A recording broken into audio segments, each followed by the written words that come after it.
Hi everyone, welcome back to Babbling Irons. I have Sloth and myself, and we're here to announce signing number 4. Yeah, we know it's a couple of days late, but better late than never. And yes, we skipped signing number 3, but if you follow this channel for long enough, I think you'll understand why we skipped number 3, because I don't think me and Sloth would have been able to have had any level of impartiality, shall we say. So we've gone straight to number 4 2 days later.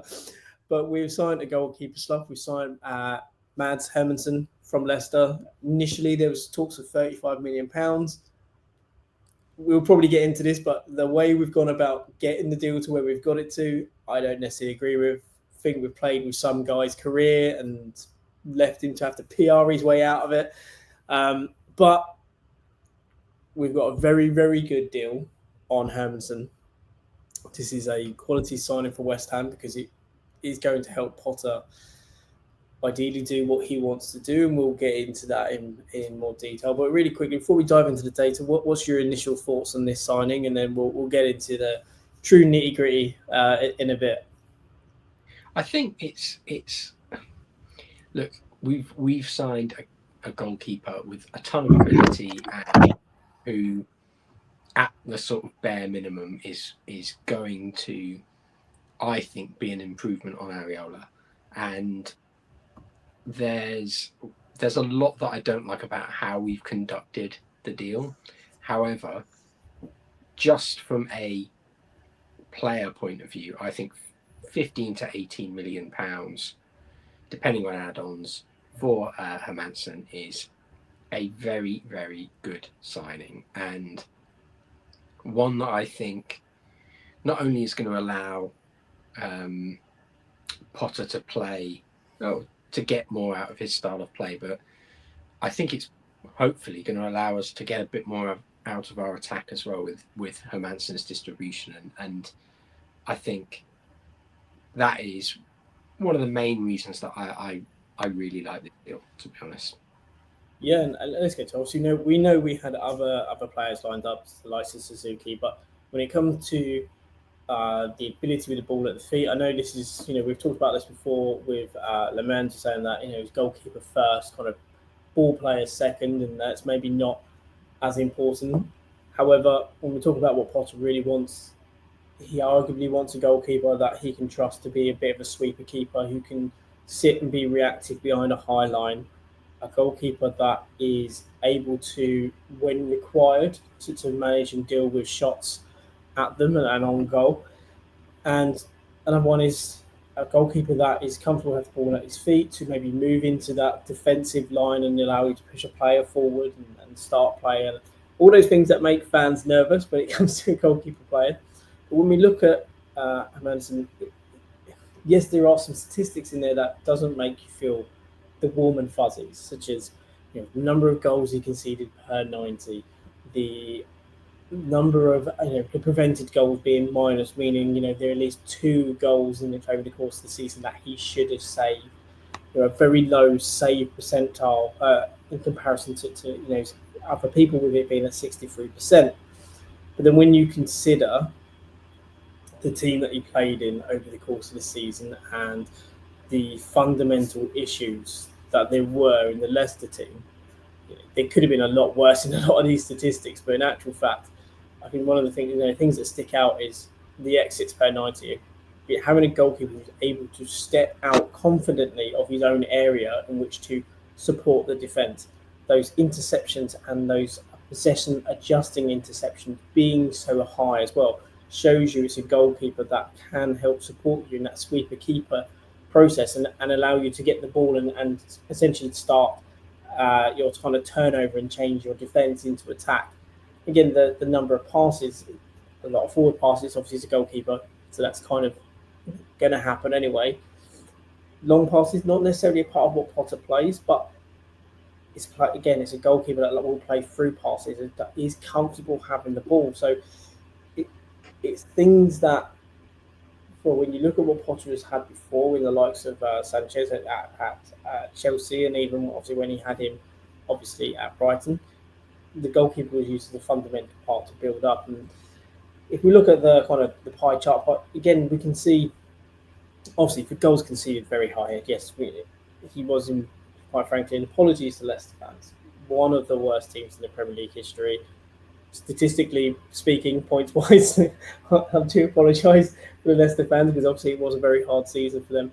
But as a goalkeeper, he can't be left completely accountable for that because there were so many fundamental errors and problems with them. But again, when we look at the passing side of things, very much above average in all of those metrics as well. So again, it's something that's very much going to be of great importance to Potter's team, and obviously we know that he was picked out specifically by our scouting, sorry, our goalkeeping coach, having worked with him previously at Bromby. So there is obviously that connection as well.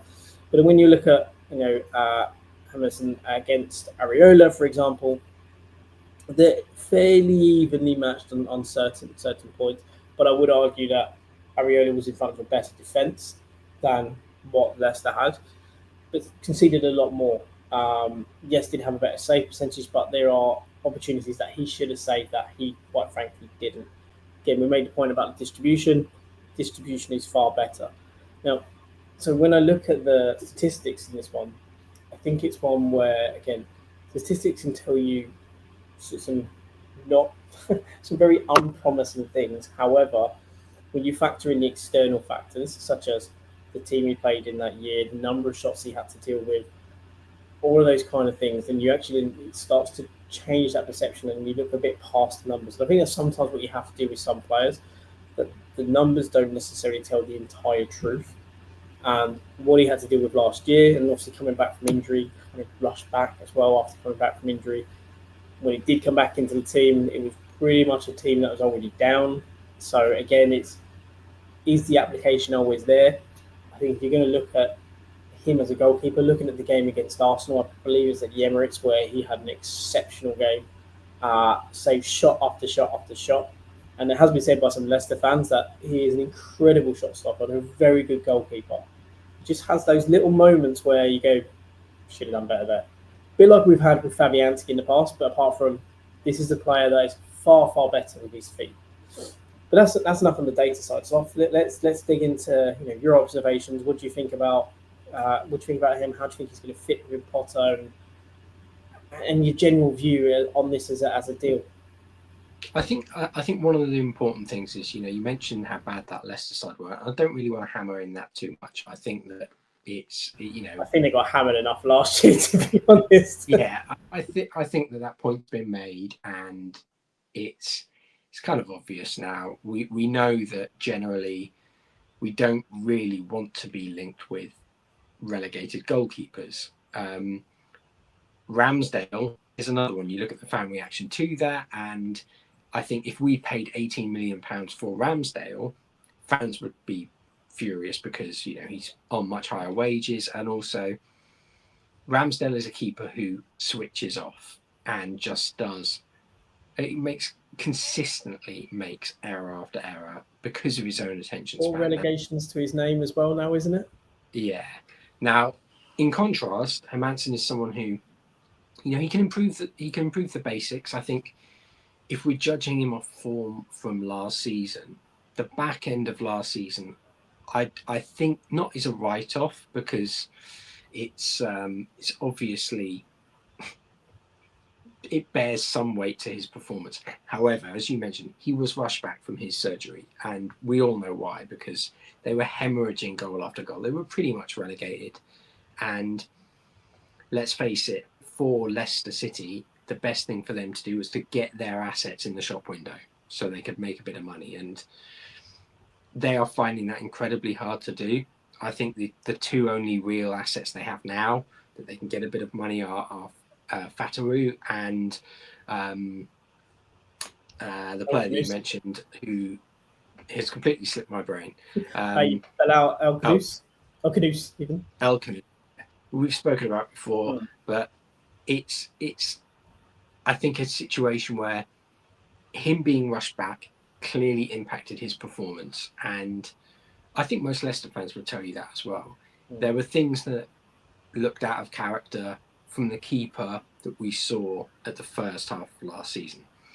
I'm going to caveat that as well with the fact that his championship season prior to that was absolutely fantastic. And if you get a chance to go back and watch some of those Leicester games in the Championship, or even, if you just want to kind of watch some of the highlights, the Sky Sports clips and things, lots of them are filled with him making great saves. And I think when you look at the fact that Leicester were a very dominant side in that Championship, you look at someone like Dewsbury Hall, who off the back of that season got a move to Chelsea.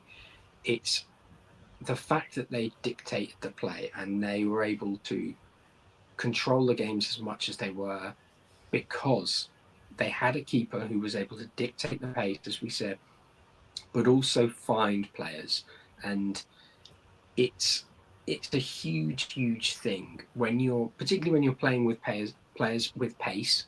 And we've said it for many seasons about West Ham, but if you've got a keeper who can actually find them, whether it's with a throw or just a simple pass with the feet, it makes so much difference to simply hoofing it up to the big man. And I think that's what we've seen for the last couple of seasons, or maybe last 3 seasons at times with West Ham, where even Scamacca, we used to hoof it up to him quite a lot, and it obviously failed.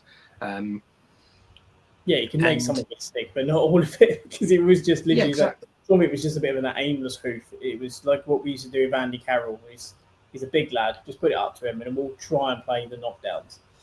Yeah, and I think Hermansen gives you adaptability. He gives you the option to play it short and to find those players reliably. And that's something that I don't think we've had from a West Ham keeper for a long time, really. Maybe Fabianski's first season, but even then, I think Hermansen's distribution is on another level to that.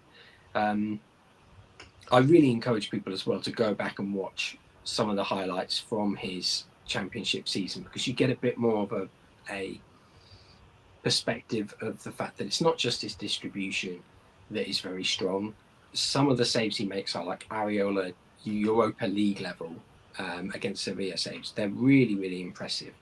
And I think his reflexes, I think, is definitely the huge kind of point that is that some of those reflex saves are incredible. They're genuinely brilliant, incredible saves. Like I say, the Arsenal one is the one that really sticks in my mind from last year from him, where he was having a Rob Green game at the Emirates, basically, when no matter what came at him, he was able to get something onto it. It was an incredible goalkeeping performance.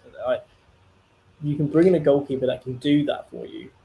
Obviously, if they can make it consistent, then you're in a whole nother world of a whole nother world of defensive resilience. Because if they can beat your back line, you then have the goalkeeper who's able to then to help you out. And that's why kind of like those interception statistics, which seem kind of nothing in kind of in what they are, but when you actually think about it, in that if you have a goalkeeper who's above average, which he has been last season, in getting possession back and winning the ball, turning the ball away from the opposition, that's incredible. If he's your last line of defence and you can rely on him to do that, and he's comfortable coming outside of his area with the number of exits he does, which again is above average. This isn't a poor Leicester team.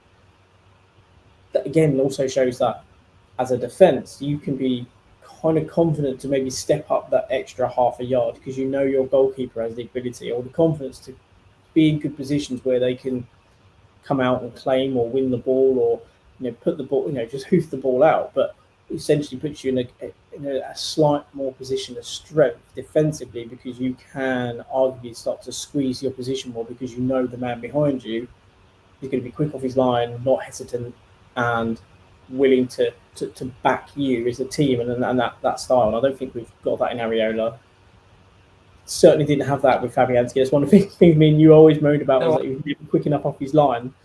So I think you're spot on there, and I think one of the key things is that he gives you that defensive confidence. And I think Fabianski in his first season gave you that. I think you saw it as well when Areola was at Fulham on loan.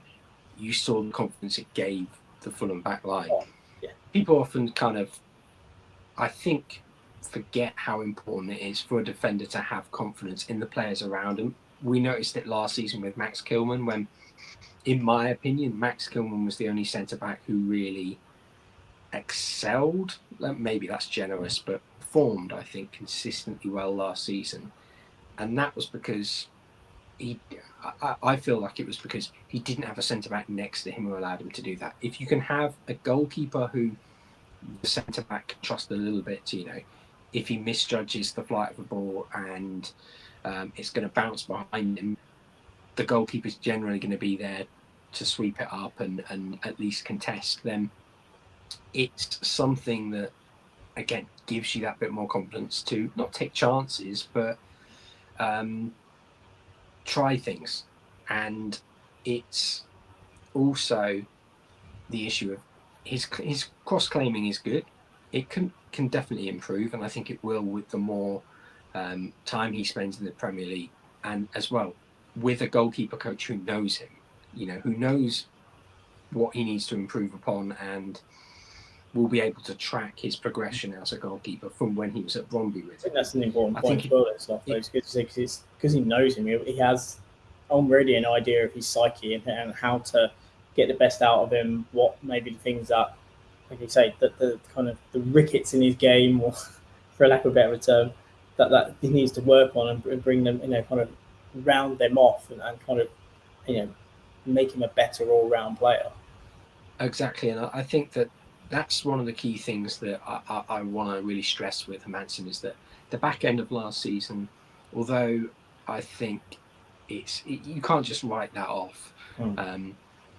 It's important to factor in that he's rushed back from an injury and surgery, so he's tried to make those appearances for Leicester, and they're pretty much dead in the water anyway. So the first half of the season is what I think you really want to try and stress out and hope that fans can get behind. And if we see that keeper in a West Ham shirt, I think £18 million is going to look like a real bargain, and it's going to really have an impact on how we play football, whether it's just in terms of retaining possession or actually creating counter-attacks and looking to release the likes of Bowen and Somerville on either side. Gilherme, if he plays more, using that pace because we have a keeper who can find them and will step up higher, and if a ball is played over the top, he's more likely to win it back for us and retain possession. Yeah, absolutely, and I think that's a good place to end. And then, I think I agree with you. I think it is a good signing. Obviously, I think both of us are pretty honest enough to say that our preferred was Suzuki. However, this is a quality signing, and for the 30, I think it's around £15 million, potentially more with add-ons. It means there's more money available than to go for other players, which is why we're seeing the likes of Fernandes linked, why we're seeing the likes of Lukaku also linked as well.